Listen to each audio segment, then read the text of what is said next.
Mm-hmm. in the Constitution and also in terms of the laws. But I don't know, have you seen anything? So I've not seen data suggesting that more women are being born than men, but there's a lot of data about how women are actually, or girls are outperforming boys in school in almost every advanced industrialized country in the United States and all the European countries. So a few years ago, I was part of a symposium called The End of Men. So a lot of people there? Some. But the concept, it was Hannah Rosen wrote a book about 5 years ago by that title. But the idea was that it's just a matter of time before women become president and run the world, because women, so we're half the population, and women outperform boys in school, women outperform boys in college, they even outperform boys in law school. So I've seen a lot of the law texts I'm very familiar with. I taught law school for 13 years before I joined the Graduate Center. So women have been joining or have been entering into law school in equal numbers to men since the 1990s. Okay, that's like 25 years ago. But if you look at judges, law firm partners, leadership positions, they lag far behind. And women have been outperforming men in school for many decades, getting better grades in law school, for example. But if you look at leadership now of like women in my generation who entered law school in roughly the same numbers as men, but in terms of partnerships, judgeships, leadership positions.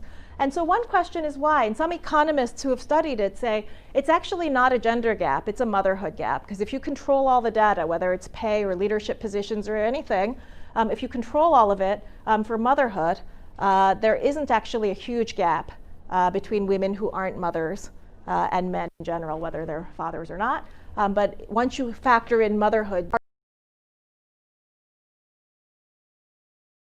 and part of it is also discrimination against mothers, stereotypes about mothers. All those things are coming into play, right? And this is why I think when you think about parity democracy is really about the idea that until you get 50-50, you're not done, right? Until you get 50-50, it's not legitimate. And the idea behind that is that you can go on for a really long time with just having like 20% women in leadership positions, or 1 or 2 token women, right? And very often if you look at the women in leadership positions where there's only 1 or 2, often they won't be mothers, right? And you'll notice that 2 of the 3 women currently on the US Supreme Court are not mothers, right? Justice Kagan and Justice Sotomayor. And so one of the explanations is that if you actually insist on 50-50, someone will have to be a mother in that group, because that's a lot of women, right? And if you end up requiring that institutions be 50-50 and none of those people is a woman, none of those women are mothers, then it probably means that you're not reproducing the nation at a very desirable rate. So what I'm trying to say here is that once you insist that every institution be 50-50, it does mean that mothers are represented. And it's important that mothers be represented because, not just because we think their perspective is important, but if you don't have mothers represented, then there isn't like a real problem on the ground forcing people to come up with a new plan for social reproduction in all the institutions of society.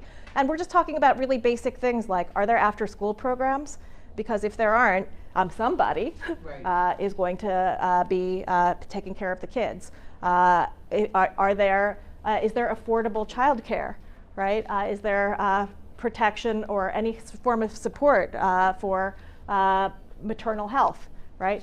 So these are all things that if you have, the reason for wanting to have 50-50 is that it's the only way that you can make sure that on the ground, someone's going to pay attention to those social reproduction issues.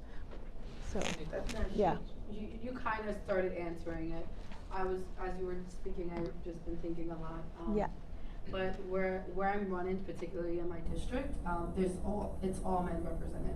Oh wow! Where's your district? It's District 36, Senate District 36, but Council District 12 in the Bronx. And from the congressman to the assemblyman to the council and the Senate, they're all men. Okay. Everyone in leadership is men. So I'm thinking I'll be the first, not the first one, but I'll be the only woman, particularly in that district that would be running. How do you kind of use that message that you were just talking about? You hit on a few of those topics like childcare and women issues, but how do you kind of use that as a strong point in running? Can I underscore that to give you a little bit of perspective? The Bronx County Committee is also the battleground that she's talking about. This is where Ruben Diaz Sr. comes from. Okay. And Marcus Crespo, who is the county leader, is a member of the Ruben Church. Okay, so it's sort of like incestuous. Entrenchment. Yeah. Right. So what's going on? And then the borough president is the son of the council father. member. Right. So that's why Yeah. it's like a little bit convoluted, because the seat that she's looking for particularly was occupied by Senator Ruth Hassel Thompson before the current person. Wow. Okay. So she wouldn't be the first woman, but it sort of ended an era when the that's so senator interesting. did not get the nod.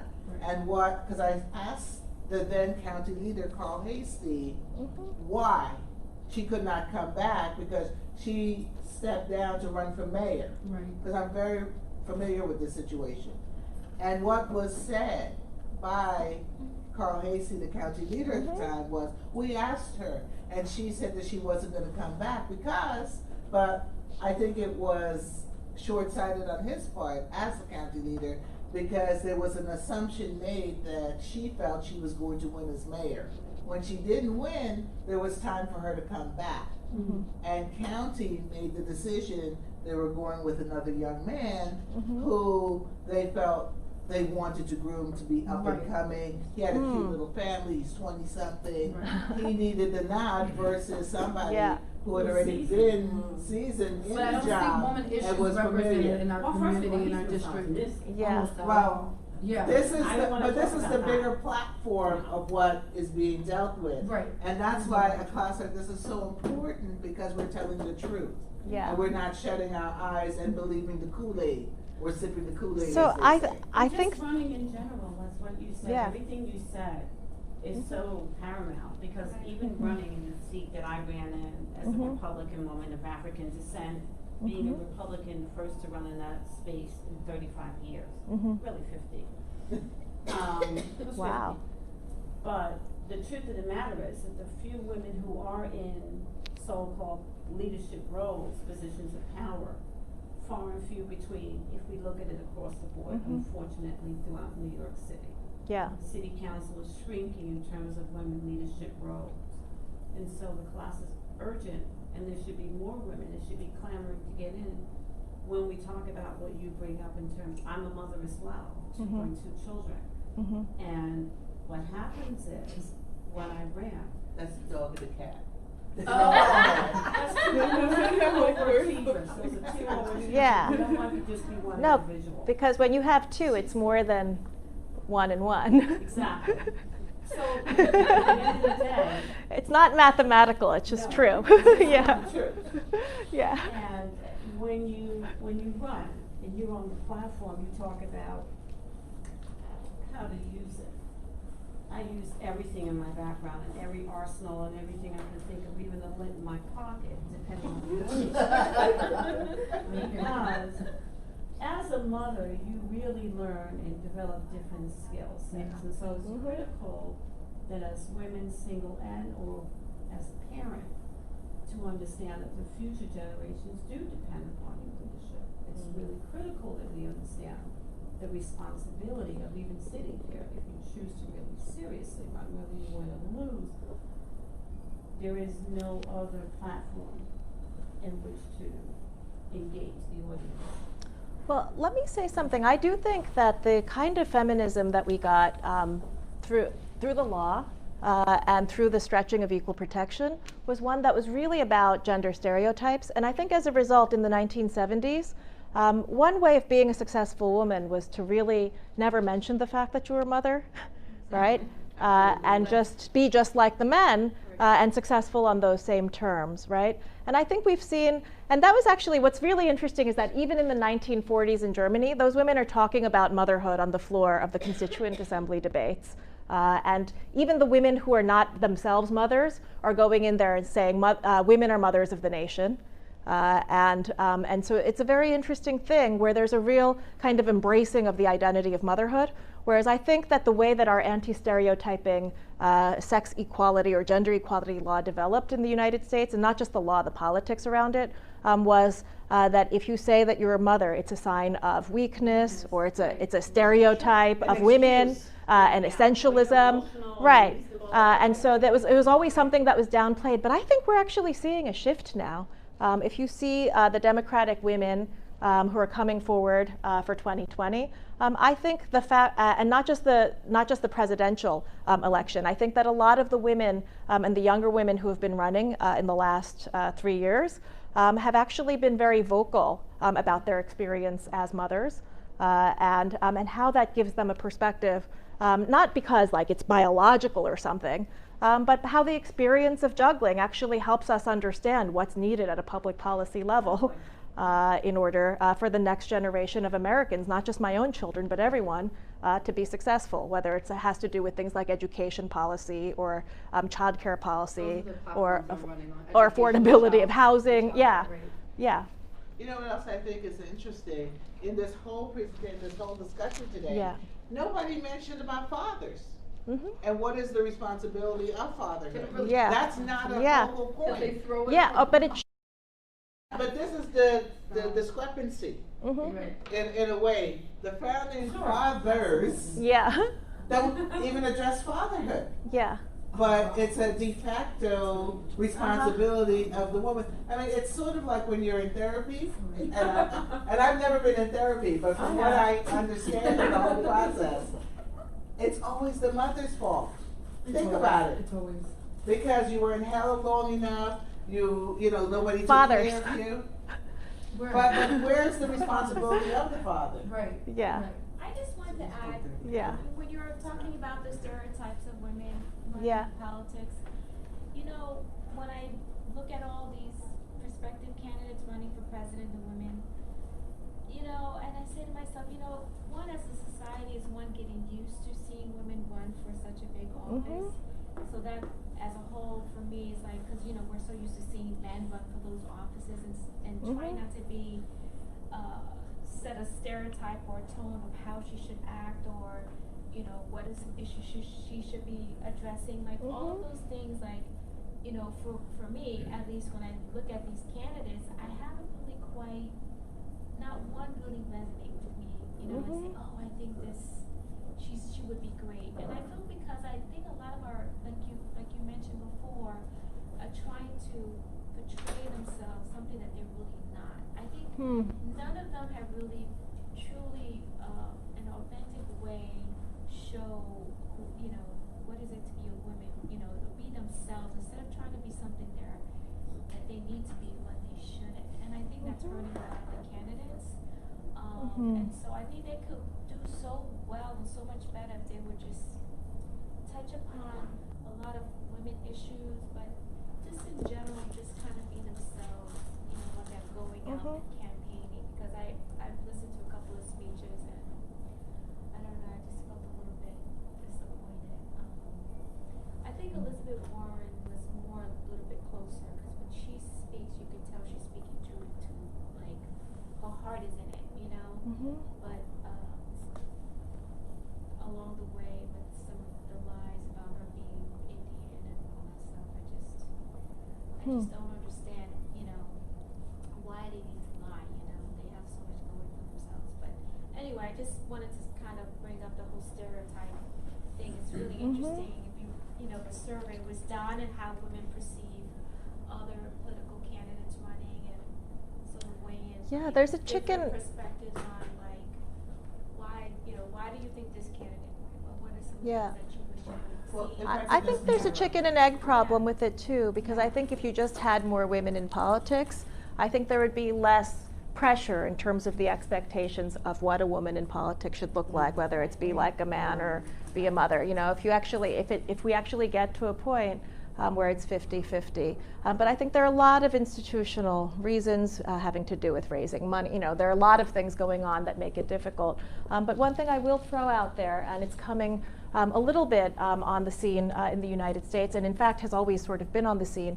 If you think about parity democracy, what they're actually talking about is a set of constitutional amendments that validated gender quotas in Europe. They're very commonly used now, where there are laws that say that when you're running a political party, like a political party has a list of candidates, and you're just voting on party lists, they actually have to alternate male, female, male, female, yeah.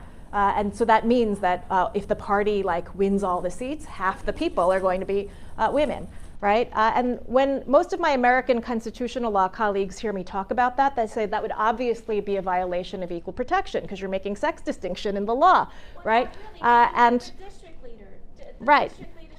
And in the United States, we actually have an experience with this because after the 19th Amendment was passed, a lot of states passed laws that said for political party county committees, you had to have one committee man and one committee woman per county or per district. So a lot of states, I think 14 states had these laws, but people started challenging them using the 19th Amendment, using the 14th Amendment, saying, how could you say one woman and one man? That's sex discrimination. Right? Or how could you, because it becomes sex discrimination because let's say a man doesn't get to be a committee man because they pick a woman and he thinks he is more qualified, right? Then he's saying that's sex discrimination against me as a man. And a lot of this, and so some of these things were struck down, some of them are still on the books in the states that had them. But they date to the moment after the 19th Amendment was ratified. But the reason they're coming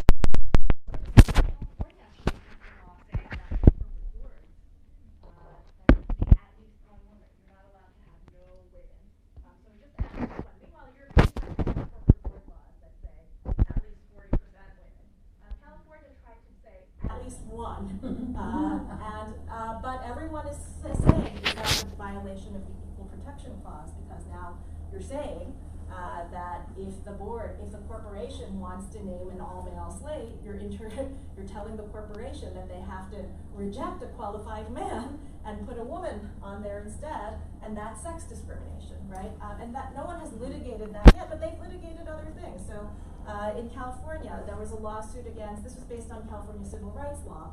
There was an organization called Women Get Paid, or Ladies Get Paid, that's what it was called, and they ran seminars for women about finding out about unequal pay practices, negotiating better pay for themselves, just like a skills course.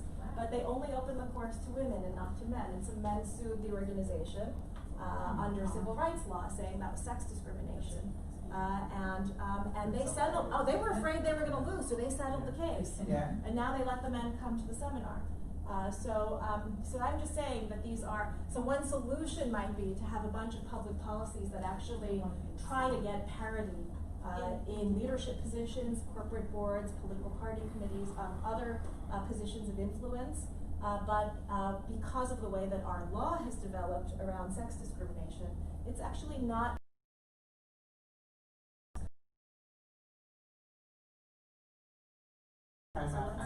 So I thank everybody. I mean, okay. I'm so sorry I was late. Do you have one last question? I don't want to. Is there a question? I just want to add on to this parity in leadership roles. We have that in contracts, city contracts with the NWBE. Yeah. You know, a certain percentage of women should be given an opportunity. Yeah. Preference. So we have it. What I'm saying is we have. It's just a matter of putting it in the political positions and running for these city political positions, but it's there. So let's take a class picture with Julie. Great. And I brought some materials. I brought you an article and some materials about the graduate section. Okay. We need your pretty face in this picture. Come on. Pretty faces in the my God, I picture. thought I missed an award ceremony, but it's next Well, you week. guys get your No, it's photo just as popped well. up on the phone. Thank you. Come on.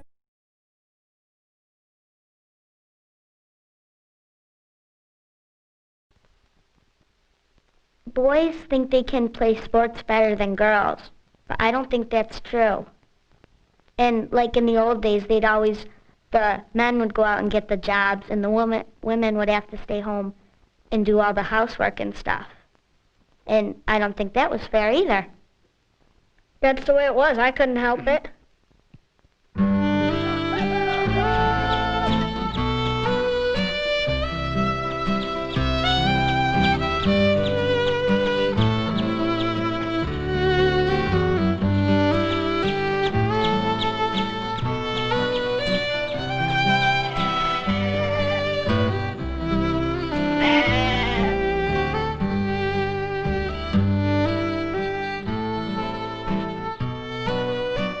My dear brother Silas, today began like any other day. The sun rose over the fields, lighting my sweet family's way to wakefulness. I prepared breakfast, tidied the house, took up my sewing, and gathered the children for our ride into town. My Sarah runs around like a little savage and does not want to wear any of the lovely dresses I make for her. I counted the blessings the good Lord bestowed on me and tried to remain calm while getting them ready.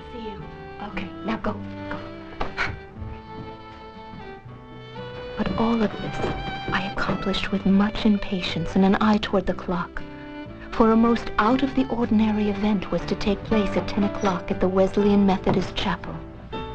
It was a convention for the discussion of the rights of women.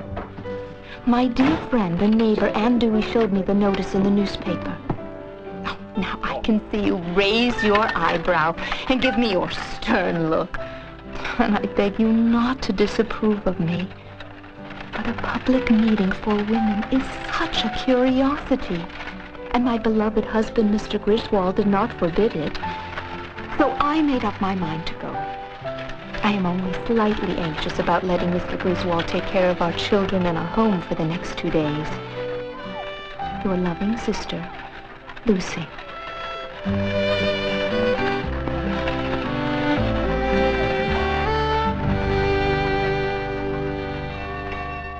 Eight years earlier, Lucretia Mott, a Quaker leader, at the convention, Mott met Elizabeth Cady Stanton, a newlywed who was there on her honeymoon with her husband Henry, also a delegate. Mott and the other women delegates caused an uproar on the convention floor. The entire first day, the men debated, not about the evils of slavery, but whether women should be permitted to participate. Finally, it was decided that they could remain silent in the gallery. The humiliation of this experience forged a lifelong bond between Mott and Stanton. They vowed to expand the crusade for women's rights after their return to America. My dearest sister Lucy, you will be pleased to hear of my new position. I now have full responsibility for managing the mill. However, my increased duties have not kept me from doing my work against slavery. I was a little confused by your letter. What did you mean by women's rights? I have just returned from a church meeting where we were given more accounts about the terrible conditions of the slaves. They have no freedom or rights. Don't women already have rights? Men must work very hard to provide their wives with a home and security and to support their children. What more could women desire? Your friend Anne was always strong-minded, even when we were children. I'm surprised her husband still tolerates her. He must be a saint or too old and feeble to control her. Have I not told you that what men most prize in a woman is her affection? My Martha understands this, and it is truly the success of our marital bliss. I urge you to follow her ways. Your brother, Silas. In the summer of 1848, Lucretia Mott and Elizabeth Cady Stanton joined Mary Ann McClintock, Martha Wright, and Jane Hunt for afternoon tea in Waterloo, New York. Stanton, no longer infatuated with being a homemaker, recalled her feelings on that day. I poured out the torrent of my long accumulating discontent with such vehemence and indignation that I stirred myself, as well as the rest of the party, to do and dare anything. They decided to call the first Women's Rights Convention. What a very good idea. We need some kind of a document that will set forth exactly how we feel about these things.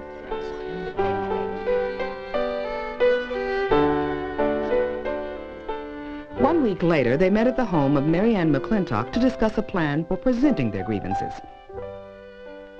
We hold these truths to be self-evident. They chose as their model the document which had brought charges against the King of England, the Declaration of Independence. The women called their document the Declaration of Sentiments, and it would indict an entire society.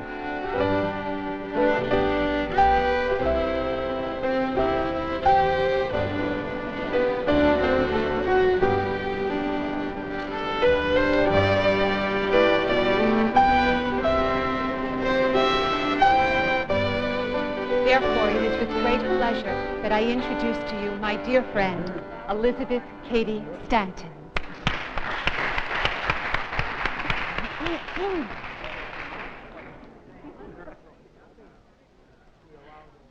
We hold these truths to be self-evident, that all men and women are created equal, that they are endowed...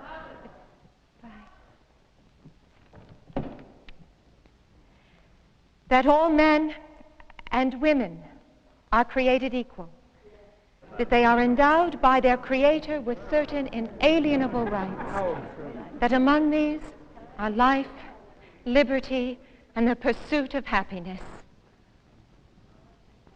The history of mankind is a history of repeated injuries and usurpations on the part of man toward woman, having in direct object the establishment of an absolute tyranny over her. To prove this, let facts be submitted to a candid world. He has never permitted her to exercise her inalienable right to the elective franchise. He has compelled her to submit to laws in the formation of which she had no voice. He has withheld from her rights. This is election day, and my brother is 21 years old. How proud he seemed as he dressed up in his best Sunday clothes and drove off in the big wagon with father and the hired men to vote. I turned to Mary and I said, "Wouldn't you like to vote as well as Oliver? Don't you and I love the country just as well as he, and doesn't the country need our ballots?" Then she looked scared, but answered, "Of course we do, and of course we ought, but don't you go ahead and say so, for then we would be called strong-minded." He has taken from her all right in property, even to the wages she earns. He has made her morally. I have earned enough to school me a while, and have I not a right to do so?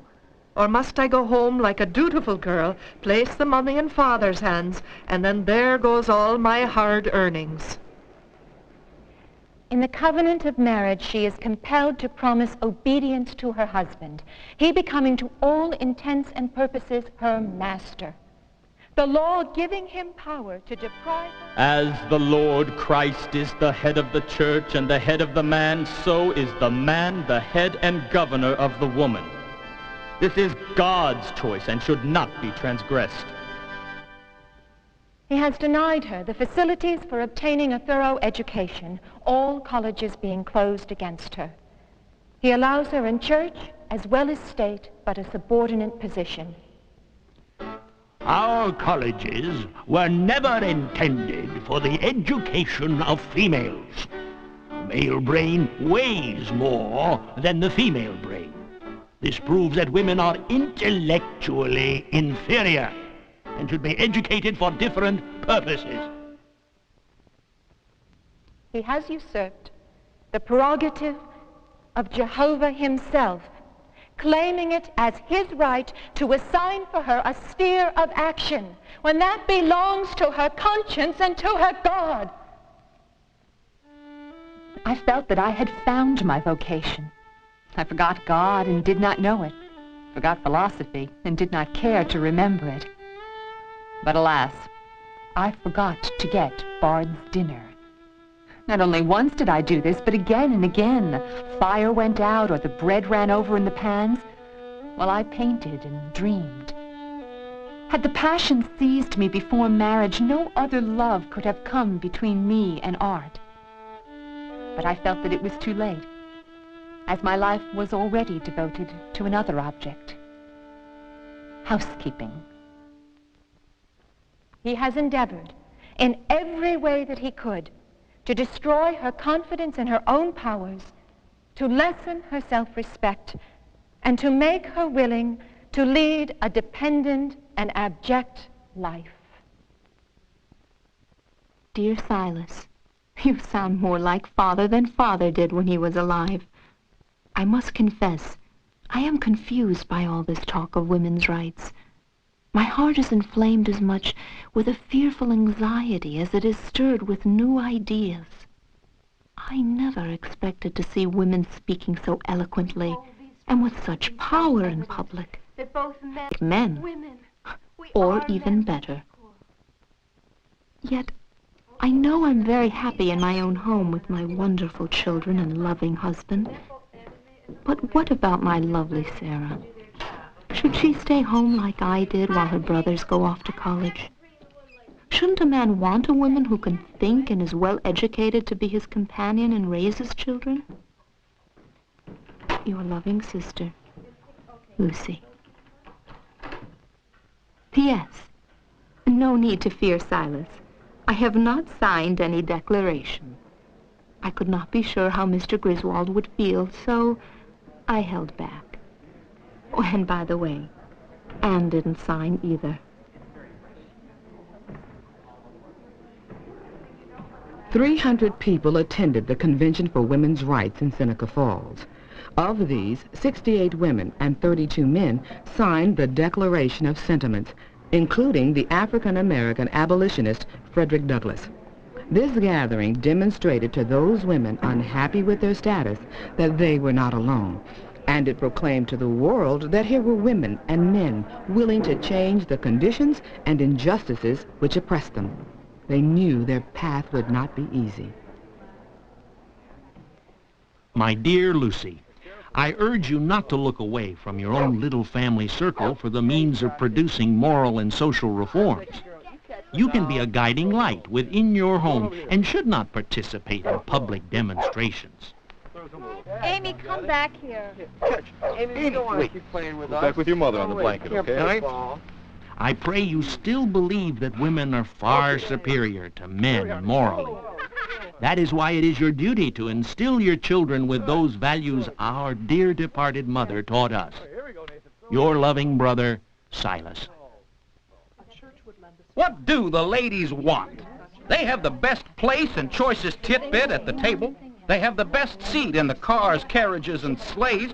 And at the present time, with the prevailing fashion, one lady occupies 3 times as much space in the world as a gentleman. If there is any inequality or oppression in the case, the gentlemen are the sufferers.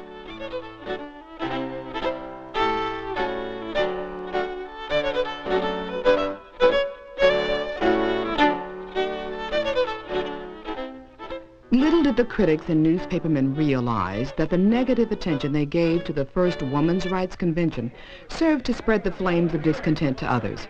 The issues, now hotly debated in the public arena, could no longer be ignored.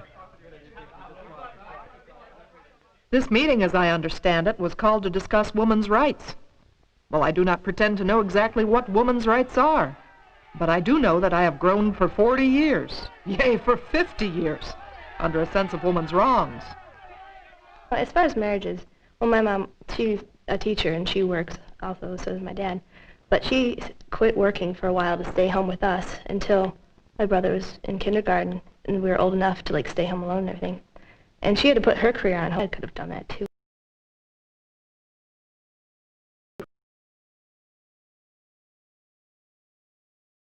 Though I would expect the food to be on the table at the same time, you know. So it's got to balance out on that.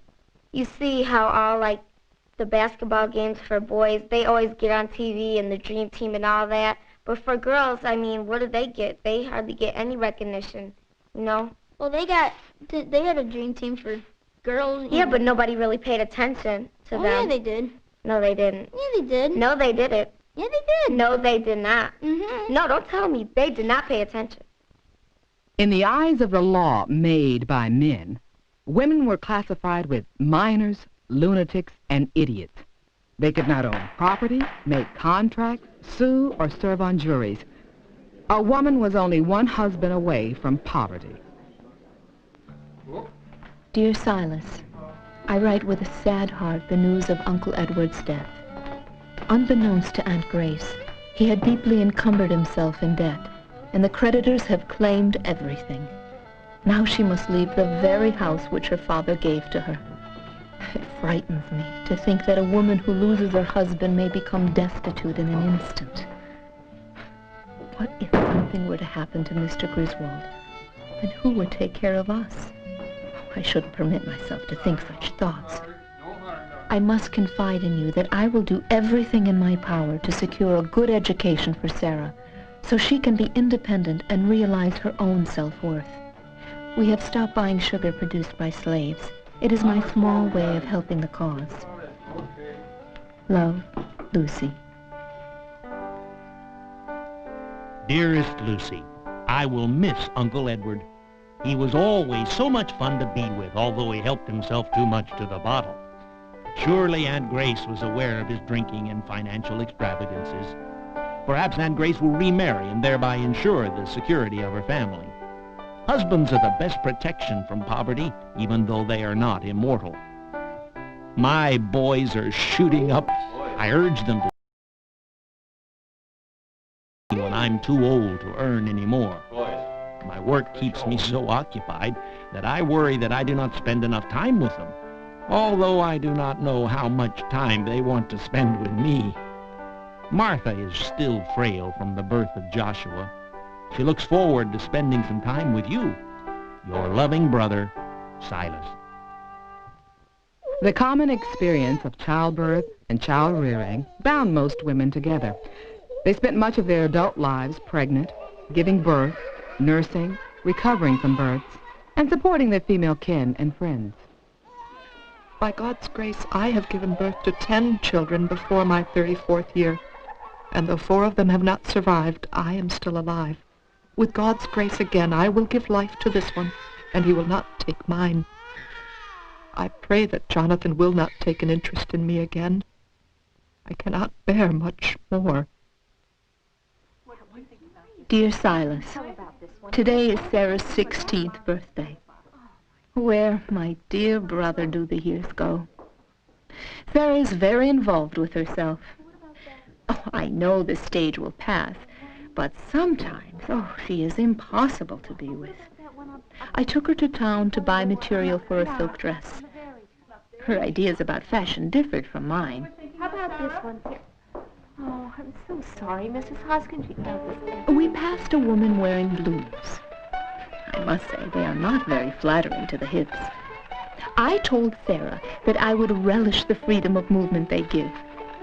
Sarah declared that if I wore such a scandalous outfit, I wouldn't be welcome to visit her at school or tell anyone I was her mother.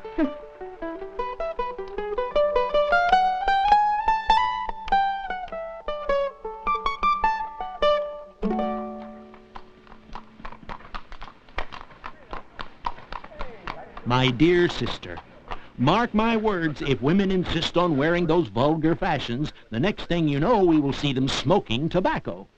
It is fortunate that your Sarah has not inherited her mother's radical notions. She will need to attract a level-headed young man for her husband, and no healthy member of the masculine sex would ever be attracted to a woman in bloomers. On a more serious note, I am daily more concerned about the great rift that grows between the North and South. I know that Eli is worried over whether he will be able to keep the factory running. So much talk of war, and I fear for all our sons. Brother, Silas. That's what I'm worried about. I'm worried about. He can laugh. When the Civil War came, women kept the farms producing and the factories running. They donned nurses' caps and marched to the battlefields to heal the wounded. They taught the children and kept the home fires burning. The leaders of the women's movement led the campaign for the passage of a constitutional amendment which would free the slaves. Women expected equal rights for the slaves and themselves after the war. Dearest Martha, the sadness wells up in me as I write to you about the great loss we share with the death of my dear brother Silas.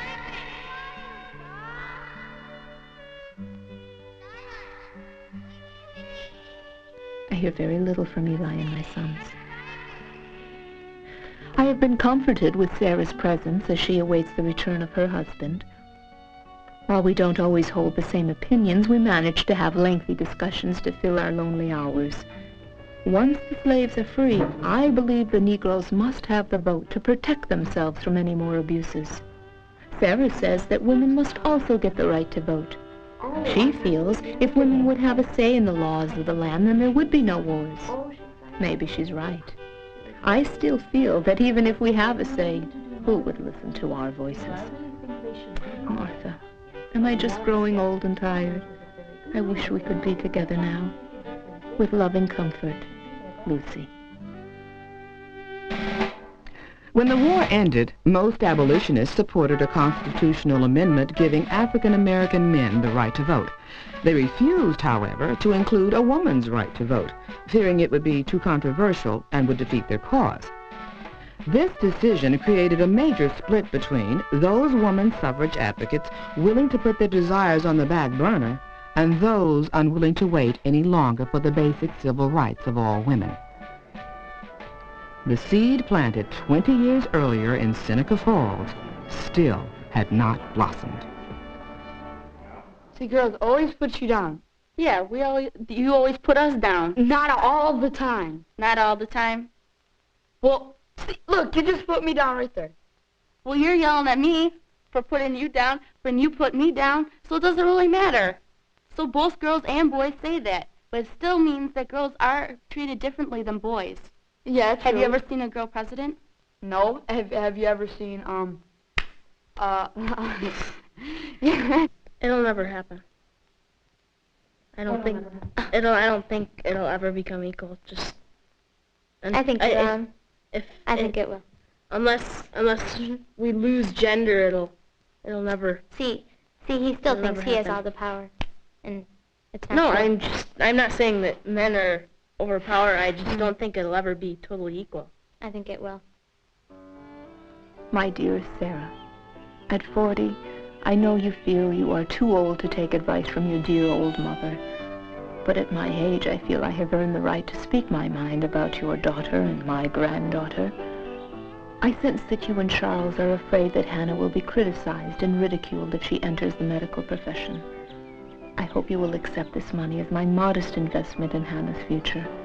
If your father were alive, he would have wanted this too. We must make sure our daughters have the same opportunities as our sons. I'm afraid I won't be around much longer to see all the changes that are yet to come. And yet, I can't help but think about how far we've come since that remarkable day in 1848, and how much of the road is still left to travel. Your loving mother.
I would describe the character of the women in the suffrage movement as relentless and courageous. These women were not playing.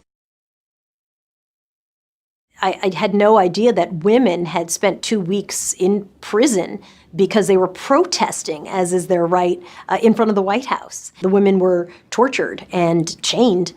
Why? When quitting would be so much easier, when everyone would fully understand if you just stopped and did the easy thing, which would be to walk away and not fight for your rights. And they didn't give up. They just didn't quit. I'm inspired by all of them, but Inez Milholland died at age 30 on the public stage. She collapsed during a speech she was giving in Los Angeles. She accomplished so much, and she pushed the movement forward, and she was the icon of the movement. She was on the white horse, holding a flag that that said, "Forward to the light," and I think that she's just who you think of when you think about a suffragist. If I could travel back in time and talk with any suffragist, I would pick Susan B. Anthony. She was certain that women would get their rights, but she was also very fearful that people, especially young women, would quickly forget what it took to get the right to vote. She voted in the presidential election in the 1800s. She was arrested, and she insisted upon a trial because she wanted it to become part of the public record that she was being punished for exercising what had been a fundamental right. I think she was fined, but I do believe I read she never actually paid the fine. I would love to tell her that after elections today, men and women make this sort of pilgrimage to her grave, and they put their "I voted" stickers on her headstone. And that she hasn't been forgotten, and the work and the risks that she and generations of women took has not been forgotten. If I were talking to a suffragist and I were going back in time and, sitting down with a suffragist today, I would thank her for putting her life on the line to make sure that future generations had full citizenship rights. I would tell her that we are really trying to carry that torch, that we are not going to that they created for us and push it forward, and we are persisting.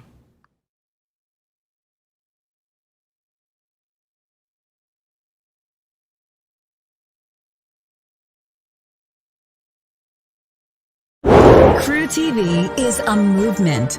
We are civically re-engaged women, and this is the Seneca Falls Revisited virtual experience. It's CREW's Centennial celebration event commemorating 100 years of American women's right to vote. So go to crewwomen.tv to get your subscription today.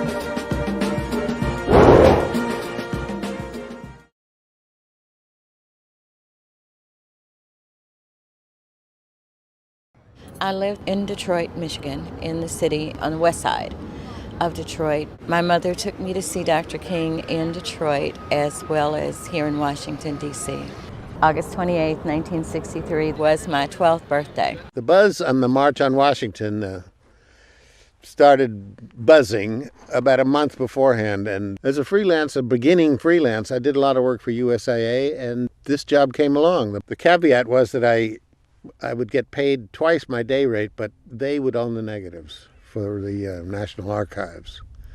I said, okay, that's fine. Not knowing at the time that this was going to be one of the great historical moments of U.S. history. Part of our job as the archives is to accession, preserve, and make available records created by federal agencies. One of the roles of the USIA was kind of document what America was all about, to project a view of the United States overseas to foreign countries during the Cold War. And I was 26 or 27 years old and very spry and very athletic, and I climbed over everything and went everywhere, and I photographed close-ups, long shots. I worked pretty hard that day. Okay, and what I'm going to do now is take the folder out with the photos in it. These are the photos of the March on Washington. Okay. And this is a copy of your folder, the photo here. I learned about the photo about 2.5 years ago. My cousin was browsing a catalog, and it had calendars in it, one of which was a Black History calendar. She saw my picture on the back, and she called and said, your picture is on a calendar and you're holding a banner or a pennant or something. So I was just in shock, and I still am. She was in one of the front row of the crowd on sort of the left side of where Martin Luther King made that speech. And I see some people laughing and some people crying and some people earnest. And she was one of the ones, not only was she beautiful, but she was so involved. This is the banner that I held August 28, 1963, that I proudly held up. I tell my grandchildren that marching with Dr. King was a very significant part of my life, as they can share with their classmates. Then is the face of the March on Washington. She deserves it.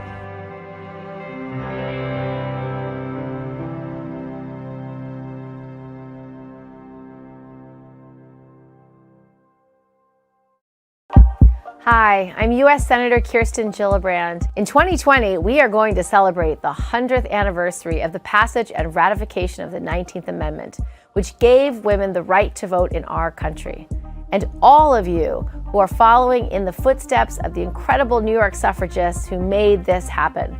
Women like Susan B. Anthony, Elizabeth Cady Stanton, Sojourner Truth, Harriet Tubman, who showed the nation that women and girls' voices truly matter. Please accept my best wishes for a wonderful event. The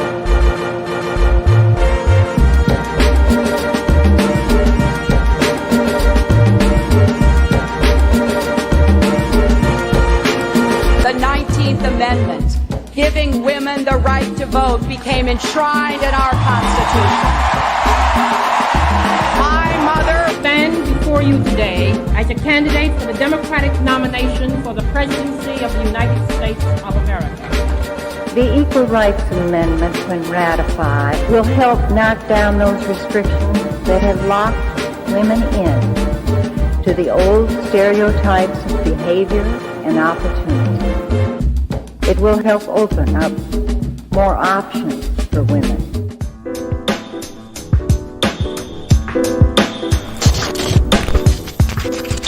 What about the youth vote? We heard so much after Parkland and the March for Our Lives movement. They were really motivated. Are they really? So there's two ways to look at that. The glass half full version says that yes, they are turning out in larger numbers than they have in previous elections.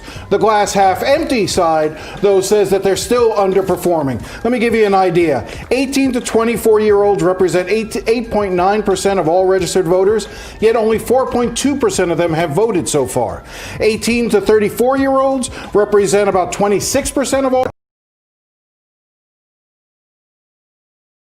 Looked at the change in millennial voter registration before and after the shooting at Marjorie Stoneman Douglas High School in Parkland, Florida. They found that since then, youth voter registration has increased nationwide by 2.1%. We saw the response to the tragedy in Parkland was this sort of unprecedented surge in activism, where you saw these Parkland students who really began the movement and brought in students from around the country, where they had the March for Our Lives. And a lot of that movement was talking about turning that into political power. Some of the biggest jumps in youth voter registration happened in key battleground states, like Pennsylvania with a 16-point increase, Virginia with a 10-point jump, and Florida with 8%. A feeling of humility and a feeling of honor and a feeling of being blessed. Are all emotions Michelle Joan Galvin feels when she thinks about her family's history. Jones Galvin is a fifth-generation descendant of Harriet Tubman, and along with her mother, they co-authored the book Beyond the Underground, which chronicles Tubman's life and her most precious beliefs. Freedom for every single human being in this country and the world. She believed that no other person should own another person, and I think we can all agree to that, and that's what her work was all about. Women are coming together to really celebrate our empowerment, the right to vote, and map out a plan for the future. This conference, more than any other conference I've been involved in, brings together that are eager to talk to each other and eager to listen to each other. Begins, and I was in the first graduating class. All right. Yeah. So this is a photo of my great-great-grandmother. This is Elizabeth Cady Stanton. Young women feel empowered today because if they look backwards, they'll find out that they're standing on have worked very hard to create opportunities for them. History isn't what happened, it's who tells the story. We're moving away from the great white men, great wars, great dates history. And that requires that we repopulate history with all of the voices. Then we begin to know what we're celebrating, what we're commemorating. It was really about thinking about your own calling, your own liberty was also connected to the anti-slavery movement. He said, when I ran away from slavery, I did it for myself. When I fought for abolition, I did it for my people. But when I was at Seneca Falls and fought for women's rights, there was some nobility in that act. Frederick Douglass was definitely for universal suffrage, and so he understood the importance of the vote to elevate his people, but also to protect his people from being brutalized, dehumanized, and lynched.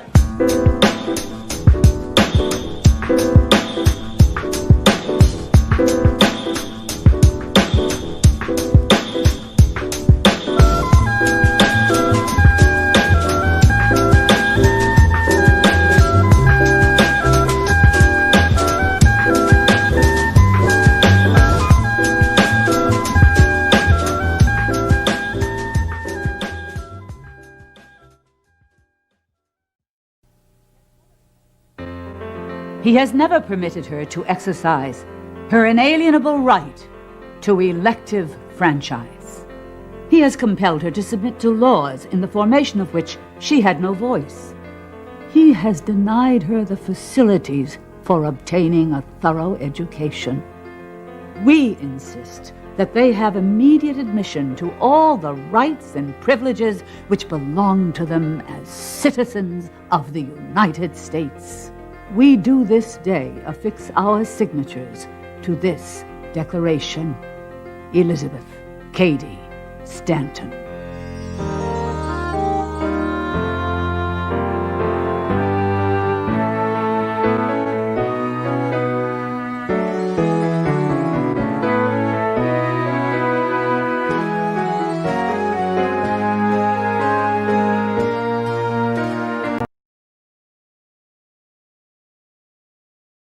I'm Lynn Scher, and I'm here today to tell the story of an American revolution, a revolution of courageous women, a story you are not likely to find in the history books. 150 years ago, women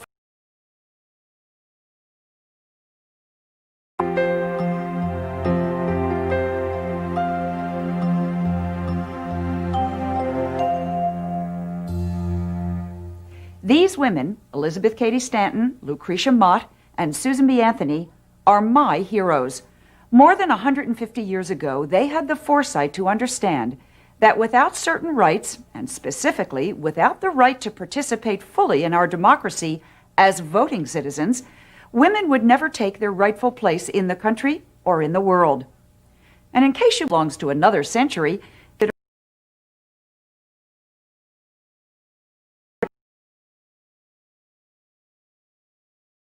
all of us now enjoy that privilege, and so will our children and their children. And we are here today so that nobody forgets how we got that right. That's what this statue is all about.